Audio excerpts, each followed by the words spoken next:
ሁለት ተማሪዎችን አስቡ። አንደኛው ስለሚያውቀው ነገር ያለማቋረጥ ያወራል። ሌላኛው መምህራንን፣ ጓደኞቹንና ባለሙያዎችን በጥንቃቄ ያዳምጣል። የማን አስተሳሰብ በፍጥነት ያድጋል ብላችሁ ታስባላችሁ?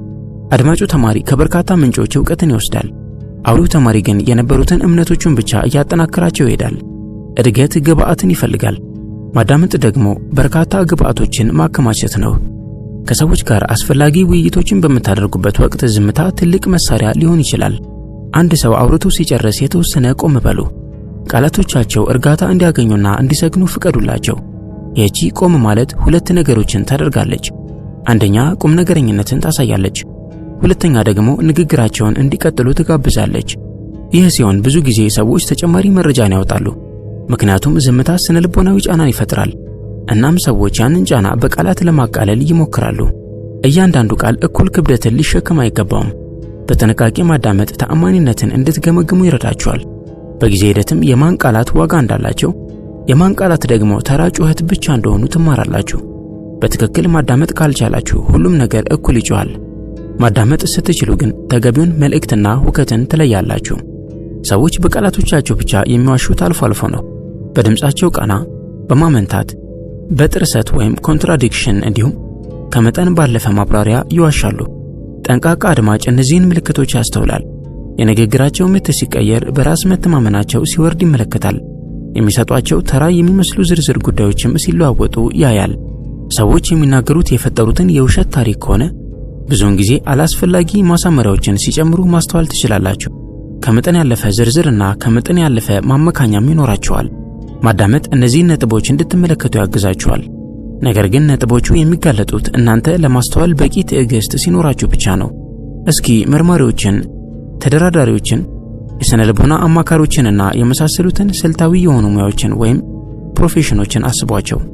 እነዚህ ዘርፎች በዋናነት የትኛው ክህሎት እንደሚገልጻቸው ታውቃላችሁ? ማዳመጥ ነው። ውይይቶችን ሳይጨቁኑ መምራት ይችላሉ። ረጅም ዝምታ እንዲሰፍን ይፈቅዳሉ። ምክንያቱም ዝምታ ጫናን ይፈጥራል። ጫና ደግሞ ሰዎችን እንዲናገሩ ይገፋፋቸዋል።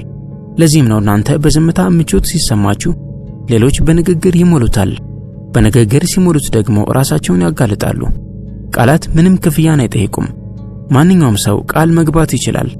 ማንኛውም ሰው ማብራራት ይችላል። ማንኛውም ሰው በራስ መተማመንን መተወን ይችላል።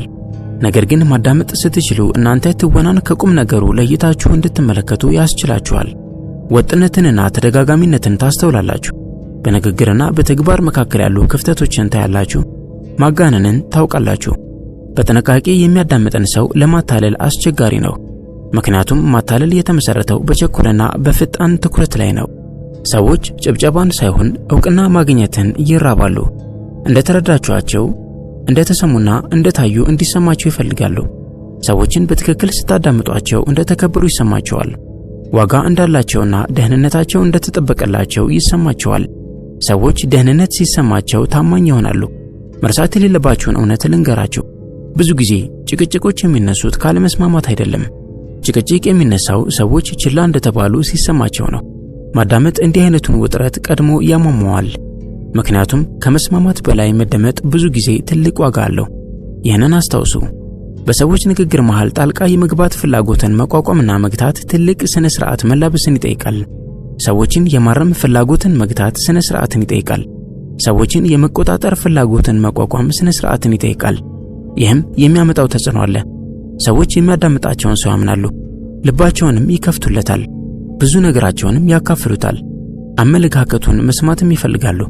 በሚገርም ሁኔታ ድምጻችሁ መሰማቱ በቀነሰ ቁጥር ሰዎች ለመስማት ያላቸው ፍላጎት እያየለ ይሄዳል። ማዳመጥ ለራሳችሁ የሚሰጣችሁ በምንም የማይተካ ጥቅምም አለው። ያለማቋረጥ ስታወሩ አእምሯችሁ በሚያውቀው ማዕቀፍ ውስጥ ብቻ ይሽከረከራል። በእናንተ አስተያየቶች፣ በራሳችሁ ተሞክሮችና በራሳችሁ ትረካዎች ውስጥ ብቻ ይንቀሳቀሳል። ማዳመጥ ግን ይህንን ክልል ያሰፋዋል። አዳዲስ ሐሳቦችን ታገኛላችሁ። ያልተጠበቁ እይታዎችንና ውስብስብ እውነቶችን ትማራላችሁ። በጊዜ ሂደትም ይህ ተጋላጭነት የእናንተን አስተሳሰብ መልሶ ይቀርጸዋል። የምትደርሱባቸው መደምደሚያዎች ይበልጥ የተጣሩና የነጠሩ ይሆናሉ። የምትሰጧቸው ብይኖች ይበልጥ ትክክለኛ ይሆናሉ። ያላችሁ የዓለም አተያይም ይበልጥ ጥልቅ ይሆናል። ዝምታ ባህሪን እንደሚያጋልጥም ትማራላችሁ። ሰዎች በነጻነት ሲያወሩ እንዴት እንደሚሆኑ ተመልከቷቸው። በየመሃሉ ትዕቢታቸው ብቅ ይላል። ደግነታቸው ይታያል፣ ምሬታቸው ይስተዋላል፣ ቀናተኝነታቸው በቀልድ መሃል ሾልኮ ይወጣል። አስተውሉ፣ ንግግር ባህሪን ያጋልጣል። ነገር ግን ባህሪን የሚያጋልጠው አንድ ሰው ለማስተዋል በቂ ትዕግስት ሲኖረው ብቻ ነው። ማዳመጥ መቻል ያንን ትዕግስት ለእናንተ ይሰጣችኋል። ባዳመጣችሁ ቁጥር ይበልጥ ተሰሚነት ያላችሁ እንደምትሆኑም እወቁ። ምክንያቱም ቃላቶቻችሁ በመረጃ ላይ የተመሰረቱ የተመጠኑና ትክክለኛ ይሆናሉ። ምክንያቱም የምታወሩት መረጃ ከሰበሰባችሁና አውዱን ካማከላችሁ በኋላ ነው። መነሻ ምክንያቶችን ከተረዳችሁና ሁኔታውን ከተነተናችሁ በኋላ ነው። ይህ ተአማኒነትን ይፈጥርላችኋል። ሰዎች በስሜታዊ ንግግርና በሐሳብ በደረጀ ንግግር መካከል ያለውን ልዩነት ይረዳሉ።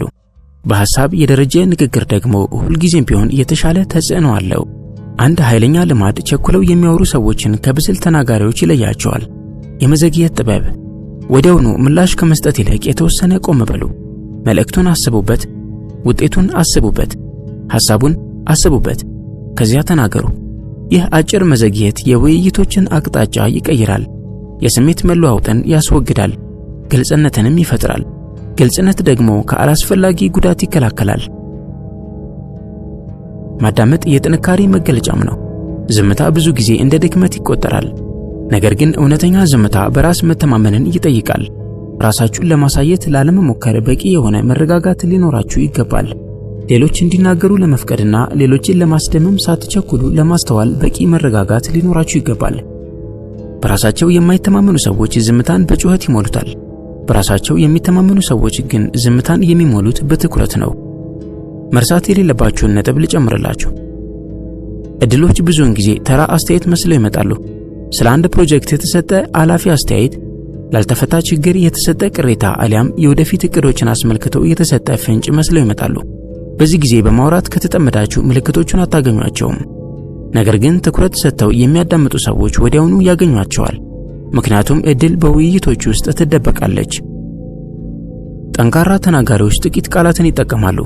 ይህን የሚያደርጉት ሐሳብ ስላጠራቸው ሳይሆን ለትክክለኛነት ዋጋ ስለሚሰጡ ነው። ከአንደበታቸው የሚወጣው እያንዳንዱ አረፍተ ነገር ዓላማ አለው። እያንዳንዱ ንግግር ውይይቱን ወደፊት የሚያራምድ ነው። የተዝረከረከ ንግግር ተሰሚነትን ያሳጣል። አጭርና ግልጽ ንግግር ግን ተሰሚነትን ያጠናክራል። ማዳመጥ አጠር አድርጎ መናገርን ያስተምራል። ምክንያቱም ውጤታማ ተናጋሪዎችን ስታስተውላቸው ቋንቋን የሚያባክኑት አልፎ አልፎ ብቻ እንደሆነ ትገነዘባላችሁ። ከዚህ ሁሉ ጋር ግን ሌሎችን ማዳመጥ ኃይለኛ አቅም ቢሆንም ውስጣችሁን ማዳመጥ ደግሞ እጅግ አስፈላጊ ነው። አእምሯችሁ ያለማቋረጥ ምልክቶችን ይልካል። ድካም፣ ጥርጣሬ፣ ጉጉት፣ ደስታና የመሳሰሉ ምልክቶችን በየጊዜው ይልክላችኋል። ብዙ ሰዎች እነዚህን ምልክቶች ማብቂያ በሌለው ጩኸትና ሁካታ ውስጥ ያሰጥሟቸዋል። ሚዲያ ላይ ይጣዳሉ፣ የማያቋርጥ ውይይት ያካሂዳሉ፣ ትኩረታቸውን የሚያናጥባቸው ድርጊት ላይ ይዘፈቃሉ። ዝምታ ግን ከውስጣዊ ኮምፓሳችሁ ጋር መልሶ ያገናኛቸዋል እና ያ ኮምፓስ ብዙውን ጊዜ የሚጠቁማችሁ ወደ ትክክለኛው አቅጣጫ ነው። ሰዎች ያደረጓቸው ውይይቶች ምን አይነት ስሜት እንደፈጠሩባቸው ያስታውሳሉ። እንደተገፉ፣ ችላ እንደተባሉ፣ ጣልቃ እንደተገባባቸው ወይም እንደተደመጡ ይሰማቸዋል። እናንተ በጥልቀት ስታዳምጡ ውይይቶች አዎንታዊ አሻራዎችን እንዲተዉ ማድረግ ትችላላችሁ። ሰዎች እናንተን ይበልጥ ማመን ይጀምራሉ። ከናንተ ጋር በቅንነት ይተባበራሉ። አስፈላጊ ውይይቶች ሲኖሩም እናንተን ለማካተት ይፈልጋሉ። ልክ እንደዚህ ክብር በትኩረት በኩል ቀስ ብሎ ያድጋል። ይህንን ዘውትር አስታውሱ። ከመጠን በላይ ማውራት ጉልበትን ያሟጥጣል፣ ትኩረትን ይበትናል፣ አላስፈላጊ ግዴታዎችንም ይፈጥራል። እያንዳንዱ ንግግራችሁ ልትከላከሉለት የሚገባውን ሐሳብ ይሆንባችኋል። ይህንን የመጨረሻውን እውነት በልባችሁ እንድታኖሩ ትነግራችኋለሁ። ብዙ ሰዎች ተጽዕኖ መፍጠር የሚቻለው ድምፅን ከፍ አድርጎ በመናገር እንደሆነ ያምናሉ። ነገር ግን ተጽዕኖ ብዙ ጊዜ የሚመጣው መጨረሻ ላይ በመናገር ነው። ሰዎች በንግግራቸው አስተሳሰባቸውን ካጋለጡ በኋላ፣ የጨዋታ ሜዳው ግልጽ ከሆነ በኋላ፣ በቂ መረጃ ከተሰበሰበ በኋላ በትክክለኛው ቦታ የተቀመጠች አንዲት አረፍተ ነገር ሙሉ ውይይቱን ልትቀይረው ትችላለች። ምክንያቱም ትክክለኛና ለመካድ የማይመች ሆና ነው የምትመጣው። ምክንያቱም የምትመጣው በመረጃ ላይ ተመስርታ ነው። የተከበራችሁ የሰው መንገድ ተከታታዮች፣ ለዛሬ ይዘንላችሁ የቀረብነው ትምህርት ይህንን ይመስል ነበር። በቀጣይ በሌላ ርዕስ እስክንገናኝ በያላችሁበት ሰላማችሁ ይብዛ።